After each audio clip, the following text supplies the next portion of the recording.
Welcome on board, Chosen One. Look at you, carrying on quietly, like you weren't the one holding the whole thing together for people who never once wrote it down. When they talked over you in the room where the decision got made, when they explained your own work back to you, when they let you go or pushed you out or made staying so expensive that leaving looked like your idea.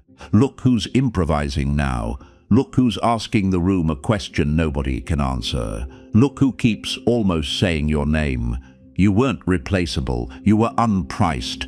Here's the part nobody says out loud. They've hit the exact problem you were built for. The one you'd have seen coming a long way off, and they cannot bring themselves to ask. Hit that like button and subscribe to pay this message back, and push it toward every chosen one whose work was invisible until the day it stopped. Let's continue. Now understand what actually happened, because you've been telling yourself a smaller version of this. Your version goes like this. You were there, you did your part, they didn't appreciate it, and eventually you weren't there anymore, and life moved on, and probably they're fine. They're not fine. And the reason is more specific than you'd guess. There was a thing you did that nobody ever named. It wasn't in your title. It wasn't in any description of your role, if you even had one. It's not the kind of thing that goes on a list.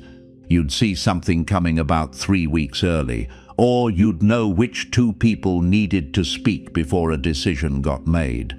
Or you carried one detail in your head that everything else quietly depended on, and you never mentioned it because it seemed obvious to you. That's the work. That was always the work. And invisible work has a specific property.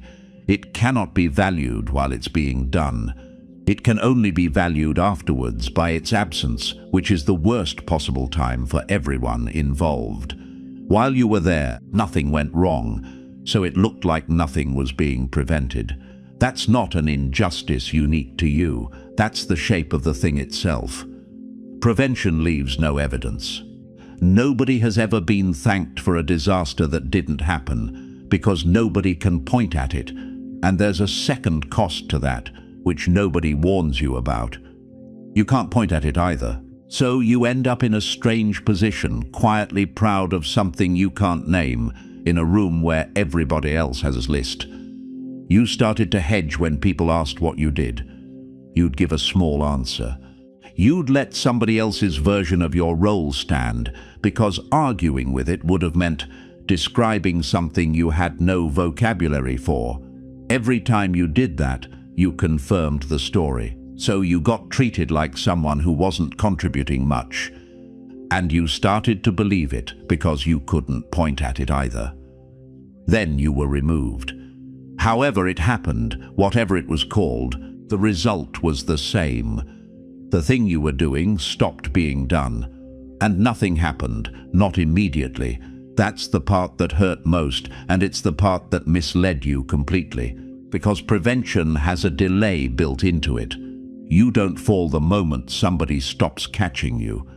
You fall the first time you trip, and that can be a long way down the road. They've tripped now. The universe keeps very precise time about this sort of thing, and it never sends a warning to the people who are about to need one. And hey, chosen one. Yes, you, mark this one. Drop 777 in the comments, not for luck, not as a charm, as your signal that you're finished believing the story that you were the one who wasn't contributing. Hit like, subscribe. You're not following a channel. You're standing with the people whose work only became visible on the day it stopped.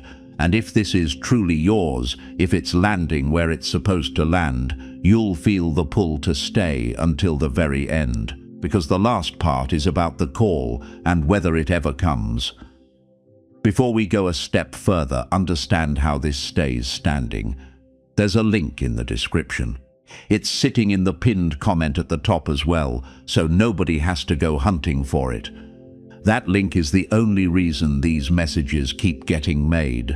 It's held open by chosen ones who decided this work was worth protecting. If something already moved in your chest, that's your answer.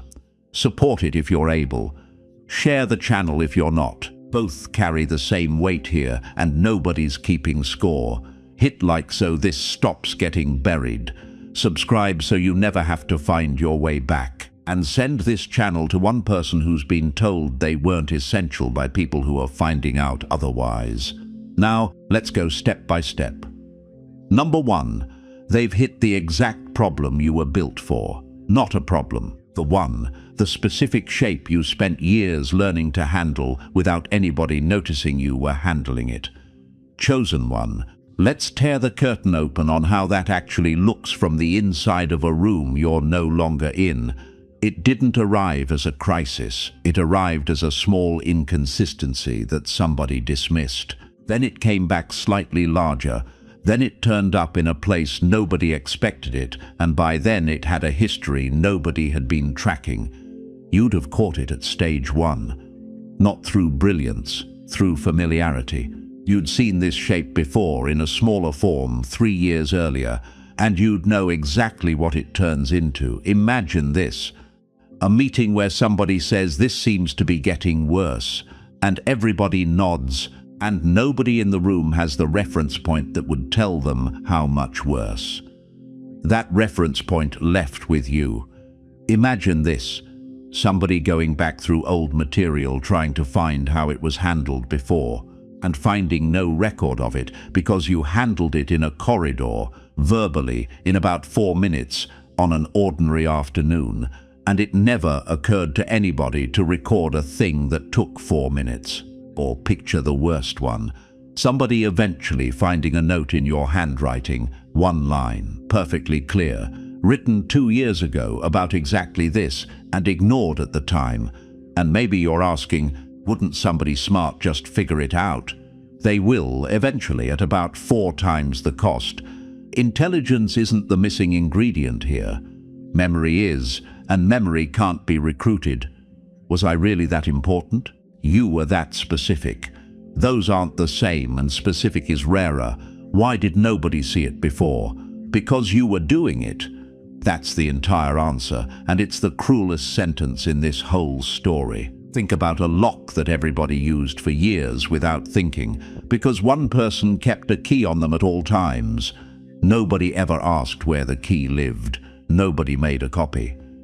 Then that person stopped coming, and the room behind the lock turned out to be the room that mattered. They're standing in front of it now with a list of names, and none of them fit. And you should hear what that did to you, because you've been carrying the effect and blaming yourself for it. You started to believe you weren't contributing much. That's the injury underneath the injury, not the way they treated you. The fact that you eventually agreed with them. You'd sit there in a review or a conversation or a quiet moment at home, trying to name what you actually did and coming up with nothing you could say out loud without it sounding thin. Imagine this, you attempting to explain your own worth to somebody who loves you and hearing yourself trail off. And deciding in that pause that maybe you'd been overestimating yourself for years. You weren't overestimating. You were describing prevention, and prevention has no vocabulary. You're not somebody who couldn't articulate their value. You're somebody whose value only becomes speakable in the past tense. You're not less capable than the people who could describe their work. You're doing the kind nobody has ever found the words for. You're not imagining that you mattered. You're the only one who was there for all of it. You weren't undervalued because they were cruel. You were invisible because you were effective, and effective is the most expensive thing you can be for free. Number 2, they replaced you with more people, and none of them do the part that mattered. Here's what happens when somebody quietly essential leaves. The replacement is always plural. That's the tell. Watch for it in every situation like this for the rest of your life. Imagine this. 2 or 3 people taking on pieces of what you did, each of them handling their part perfectly well, and the thing you actually did living in the gaps between those pieces which now belong to nobody. Imagine this. Somebody good, genuinely good, doing your former role and doing it competently and being confused about why it isn't going smoothly. They're not failing, they're doing the visible job accurately, which is all anybody ever described to them. Or picture the meeting where somebody says it out loud in a way they'll regret. It's strange, we've got more coverage than before. Nobody responds. Everybody in that room does the arithmetic silently, and nobody says the obvious sentence. Why can't they just describe what I did to somebody else? Because you couldn't describe it either. You were asked once, in an ordinary conversation, and you said something vague because the part that mattered wasn't a task, it was a way of noticing. Is that my fault for not documenting it? No, nobody puts instinct on paper, and a document wouldn't transfer it anyway. You can list what you did. You cannot hand anybody the moment you knew to do it. Aren't they better off with more hands? They've got more hands and less sight. Those trade against each other in ways nobody believes until they're living in it. Think about 3 people carrying a table that one person used to carry alone. It looks safer. There's more strength in the room. But nobody's leading, everybody's watching everybody else's grip, and the table has been through more doorframes in a month than it saw in a decade. That's what your absence looks like from a distance. And that's why you keep hearing things that don't quite add up. If you hear anything at all, you'll get fragments. Somebody mentions that it's been chaotic. Somebody else says they've taken on extra people. Nobody connects the two out loud, and you're left holding 2 pieces of a picture you're not allowed to assemble in company. Imagine this. You running into somebody from back then and them saying it's not the same now and looking at you for a second too long. And you saying something light because what else is there, and going home and turning that look over for a week. That look is the closest thing to a statement you'll ever get. You're not being paranoid about what that meant. You're not reading too much into it. You're reading the only thing that was offered. You're not owed a fuller account. You're being handed the summary in the only form it comes in, which is a face. You weren't a set of tasks. You were a single point of judgment, and judgment doesn't divide. Hold here for a second, chosen one. You're well past the point where most people scroll away. That says something about what you're actually looking for. If this is reaching you, keep the signal alive. The support link is in the description, and it's pinned at the top of the comments, so it's never more than 1 tap away. Every contribution that comes through it pays for another message like this one, for somebody who hasn't found their way here yet. Not everyone can give. Nobody here is asking you to. Sharing the channel costs nothing and travels further than money ever does. So take whichever one is yours. Like the video, subscribe. Pass this channel to someone who's been told they weren't essential by people who are quietly finding out otherwise. Back to it. Number 3. What you did was invisible until it stopped, and now it's the only visible thing. There's a strange reversal in this, and it's worth understanding properly. The very thing that made you easy to dismiss is the thing that makes your absence loud. If your contribution had been showy, they'd have replaced the show and the show would have gone on. Shows are easy to reproduce. Anybody can do the visible part of almost anything. What you did was structural, and structure is invisible right up until the day it isn't, and then it's the only thing anybody can see. Imagine this: a group of people in a room, all of them competent, none of them able to answer a question that would have taken you 11 seconds. Not a difficult question, a question that requires having been there. Imagine this: somebody senior asking why this wasn't flagged earlier, and the honest answer being that the person who flagged things isn't here anymore. Nobody gives that answer. Everybody in that room knows it. Or picture the version that repeats. The same problem arriving for the 3rd time in a slightly different costume and being treated as new again. because nothing is connecting it to the previous two, and connection was never a job, it was you. Won't they eventually learn the pattern? Yes, at the price of living through it 3 or 4 times. That's the only tuition available, and it's the most expensive one there is. Am I supposed to feel vindicated? You probably won't, and that surprises people. What you'll feel is a strange flatness, because being right about this costs you nothing and gains you nothing, and it happened somewhere you're not. Why does nobody just say it plainly? Because saying it plainly means naming the decision that removed you, and that decision has an owner, and the owner is in the room. Think about the one person in an old building who knew where all the pipes ran. Nothing about that knowledge was impressive. There was no certificate for it, and then they were gone, and the building became a mystery to everybody who lived in it, including the people who'd been sure it was simple. You were that person, and you didn't even know it was a role. And there's something you should do with that, which is nothing at all. You'll be tempted to prove it now, to tell somebody, to find a way of making the invisible thing visible, retroactively, so that at least one person understands what actually happened. You'll never manage it, not because nobody would believe you, because the proof is an absence, and you can't hand anybody an absence. Imagine this, you trying to explain it to somebody who wasn't there, watching them nod politely at a story that has no dramatic center, and feeling smaller at the end of telling it than you did before you started. Don't spend yourself on that. The proof isn't yours to deliver. You're not required to be understood for any of this to be true. You're not going to win an argument about your own value. You're going to be demonstrated by an outcome you're not present for.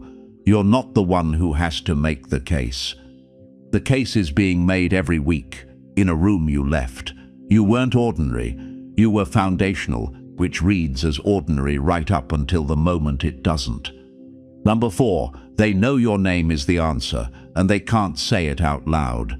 Now here's the part that will stay with you, so take it slowly. They know. That's what you need to understand. This isn't a situation where nobody has worked it out.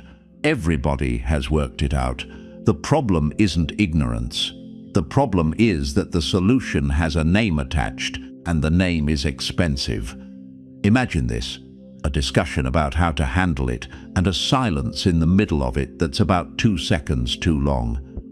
Everybody in that room thought of you at the same moment. Nobody said it.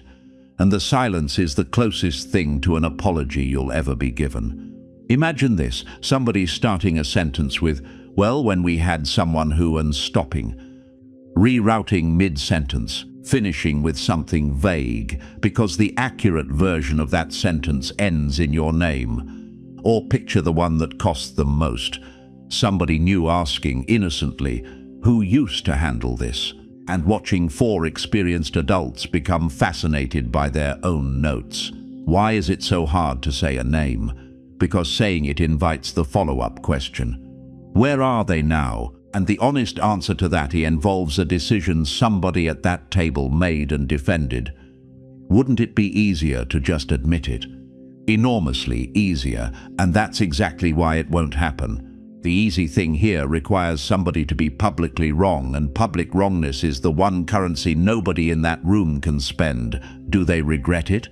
Not as guilt, as cost. They regret it the way you'd regret selling something cheaply, which is a much more permanent kind of regret than guilt, because guilt fades and arithmetic doesn't.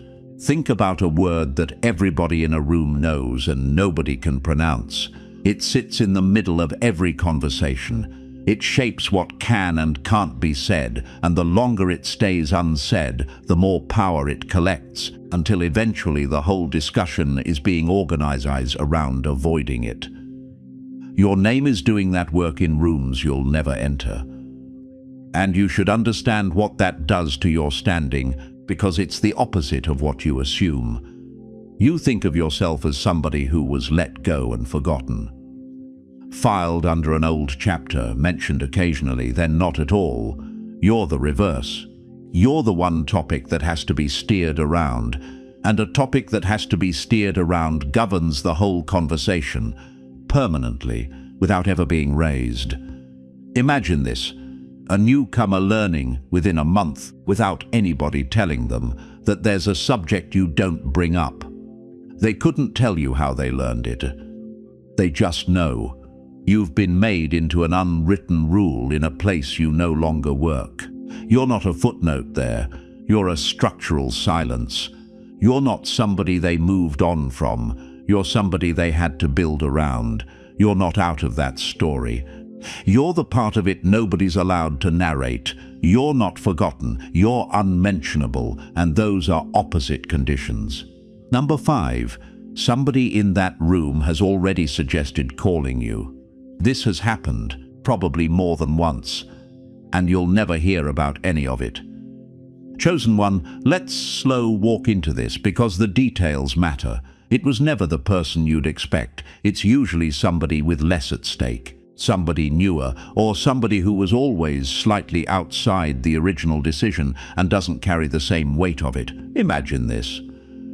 A meeting where somebody says, casually, could we not just ask them? And watch the room, watch how quickly the temperature drops, watch the two people who exchange a look that the person asking doesn't catch. Imagine this, the response they get, which is never a no, it's always a reason. It's complicated, there's history there. That wouldn't be appropriate. Every one of those sentences is a door being closed by somebody who doesn't want to be seen closing it. Or picture the private version. Somebody sitting with your name in their phone at night, thumb hovering, composing something, rewriting it 4 times, and then not sending it because they can't work out how to write a message that doesn't sound like the admission it would be. Will they eventually get up the nerve? Some do, usually the wrong one, usually far too late, and usually in a form that costs them nothing to send. Why can't they just ask? Because asking is a confession with a request attached. Nobody has ever found a way to make that sound casual, and they've all tried, in the shower, for months. Does that mean they've thought about me? Constantly. Not warmly. You're not a memory item, you're an unresolved item, and unresolved items get far more attention than fond ones. Think about a suggestion that dies in a room. It gets made once, out loud, by somebody with good intentions. It doesn't get rejected. It just gets absorbed, and the conversation moves half a step past it, and everybody agrees without agreeing that it will not be raised again.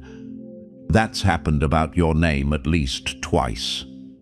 And there's something in that for you tonight, if you're willing to take it.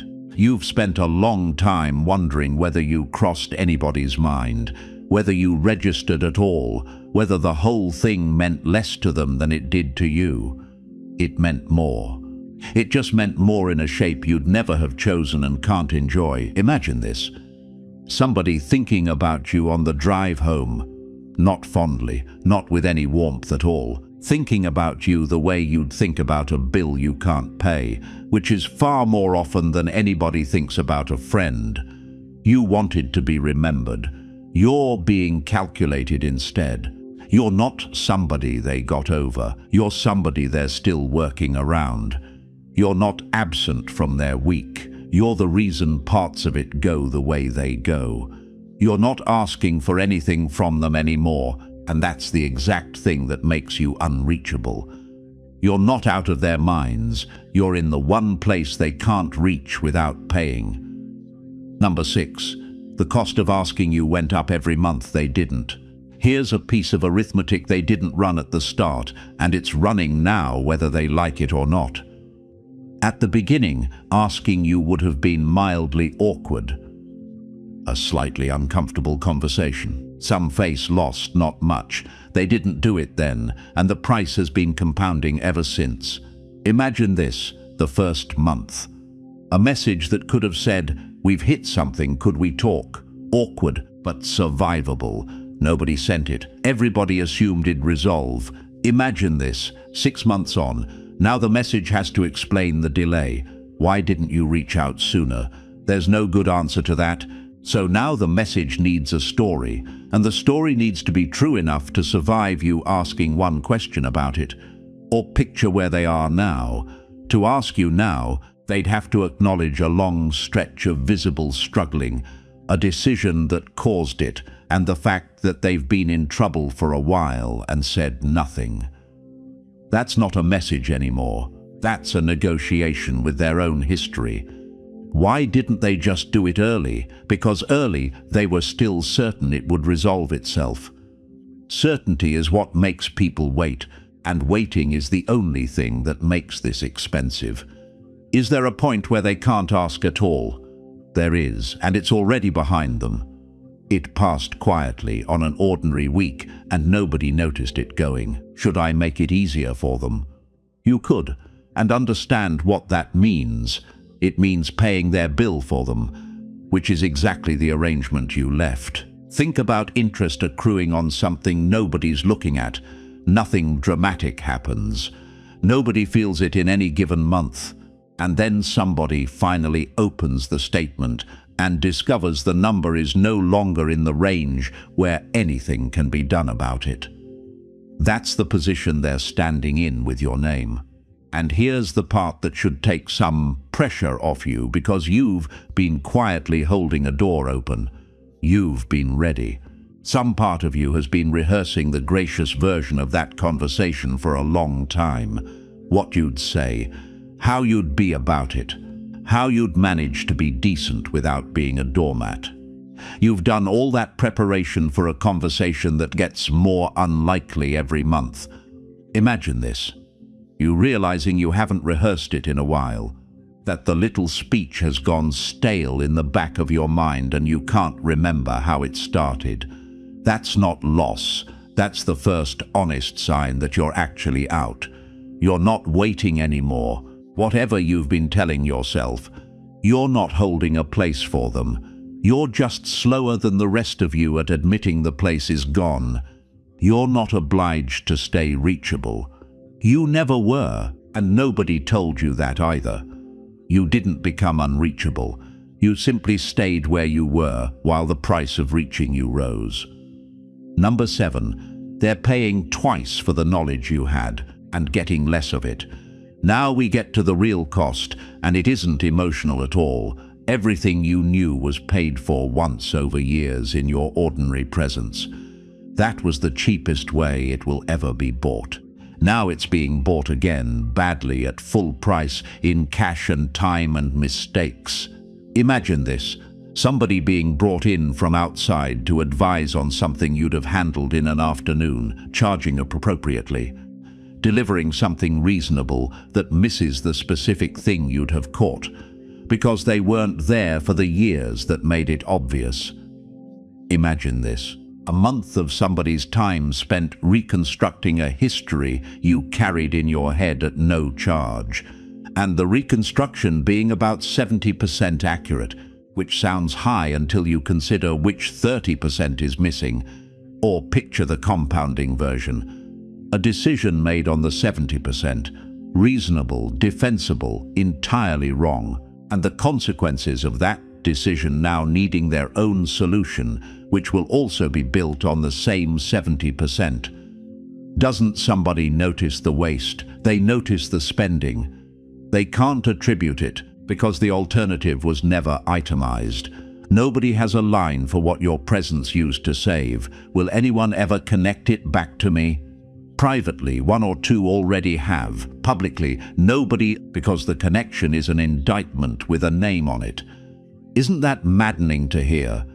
Only if you need it acknowledged, and that need is the last thing tying you to a room you've already left. Think about paying tuition for the same course twice, and coming out knowing less than the person who sat through it once. That's not carelessness.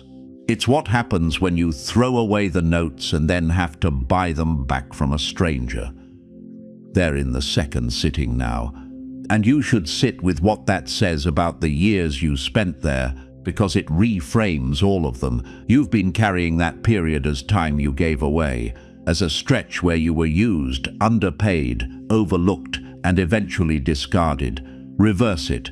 Every one of those years, you were the reason things cost what they cost, not a participant in the arrangement, the subsidy underneath it.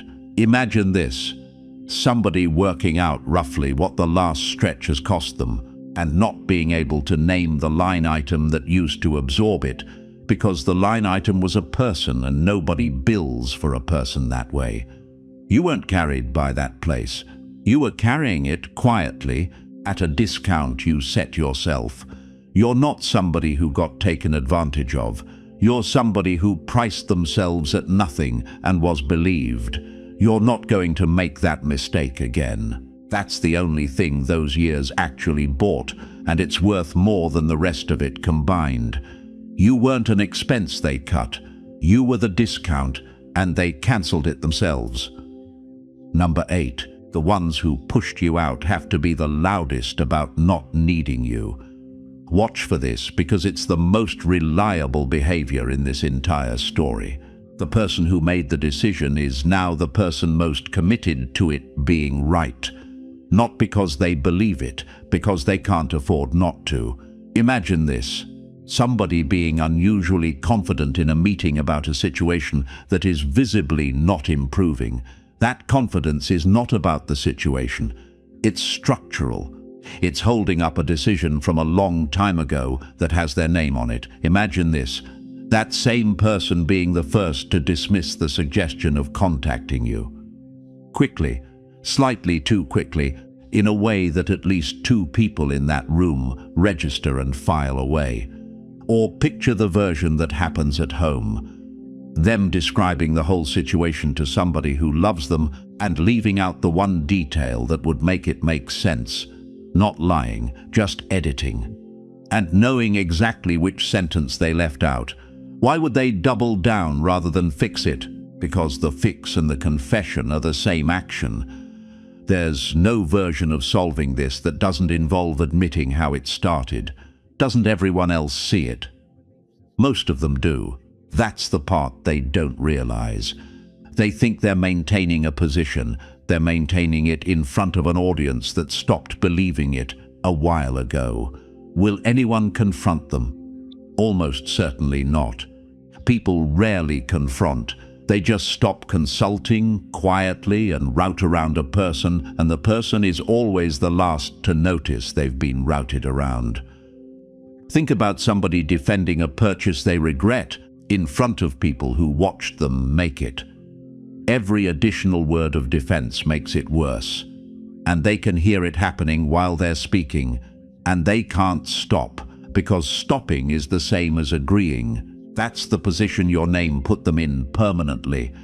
And you'll see this behavior in your own life now, in places that have nothing to do with any of it. Once you know the shape, you can't unsee it. Somebody defending a decision far past the point of reason. Somebody getting louder as the evidence gets worse. Somebody who cannot revisit a choice because their standing is welded to it. Imagine this: you watching somebody do exactly that in some completely unrelated setting and understanding immediately what's happening. Not judging them, just knowing in a way you couldn't have known before. That recognition is yours now. You paid for it in a way nobody would choose. You're not bitter about what happened to you. You're educated by it, and those look identical from outside and feel nothing alike. You're not carrying a grudge. You're carrying a pattern, and patterns are useful. You're not the same person who walked out of there. You're the version who can see the shape coming, which is exactly what they lost. You didn't take anything from them. They spent it themselves, and now they have to keep insisting it was worth it. Number 9, if the call ever comes, it won't sound like an apology. Let's be honest about this, because you've imagined the call, and the imagined version is not the real one. In your version, there's an acknowledgement. Somebody says they were wrong. Somebody names what happened and takes responsibility for it, and then asks. That's not what arrives. Imagine this: a message that opens with warmth that has no history behind it. Hope you're well, as if the last stretch of silence were a scheduling issue rather than an outcome. Imagine this, an offer framed as an opportunity for you, not a request. A generous invitation to come back and solve their problem, phrased so that accepting means agreeing nothing ever went wrong.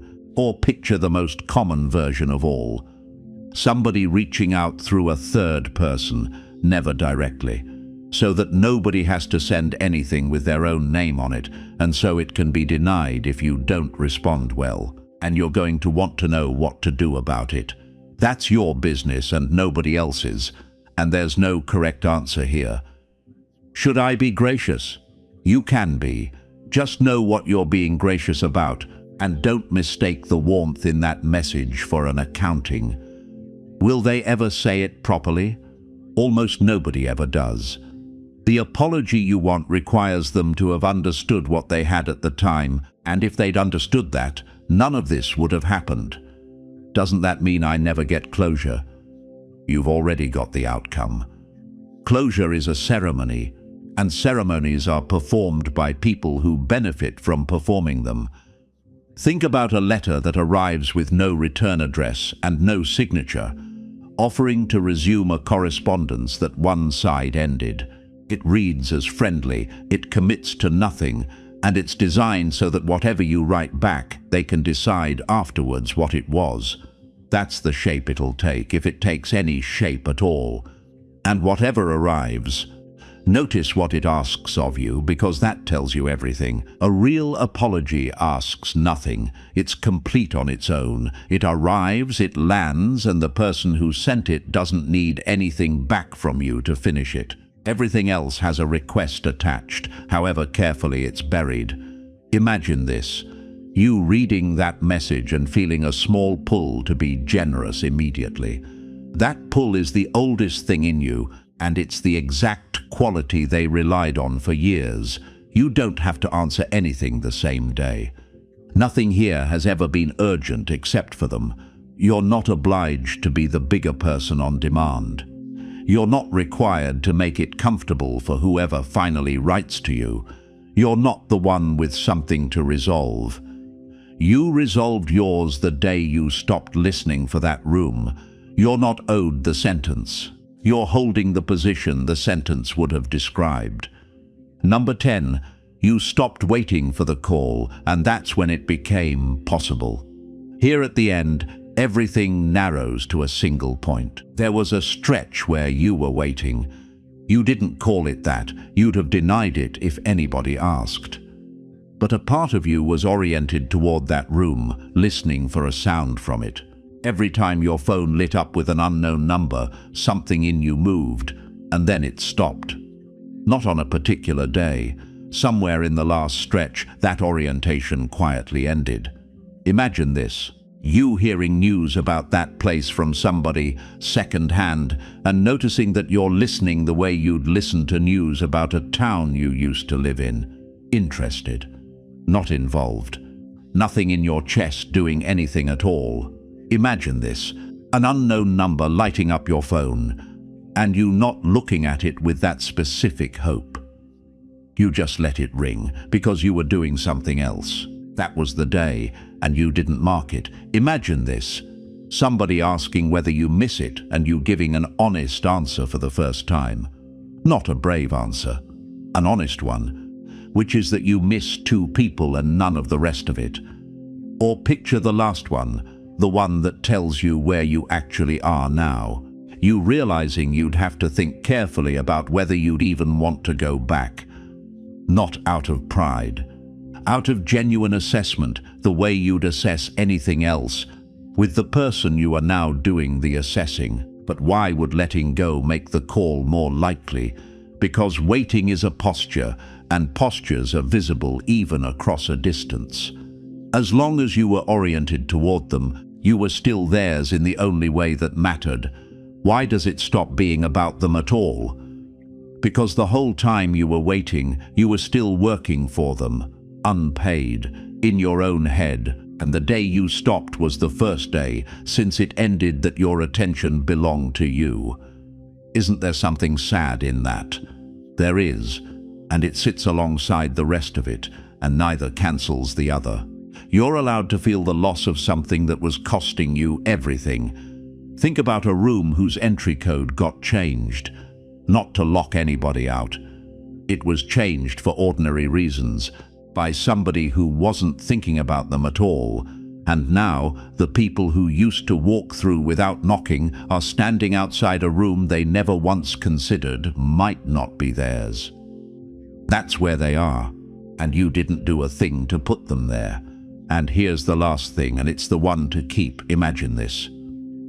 Some ordinary evening ahead of you, months out.